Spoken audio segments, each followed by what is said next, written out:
Editing a newsletter in Beehiiv is quick and simple, allowing you to tailor your content to engage your audience effectively. Here's how to do it. Log into Beehiiv. Start by logging into your Beehiiv account. Navigate to the Campaigns tab. From the dashboard, click on the Campaigns tab in the left sidebar.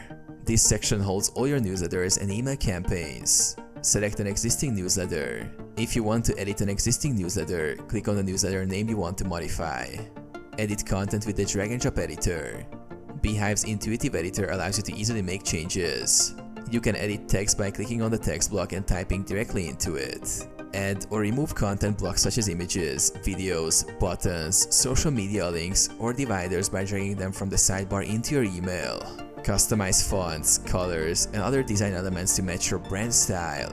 Preview your changes. Once you've edited the content, click preview to see how the newsletter will appear to your subscribers. Send a test email to ensure everything looks good. Save and send. After finalizing your edits, click save. You can then either schedule the email or send it immediately.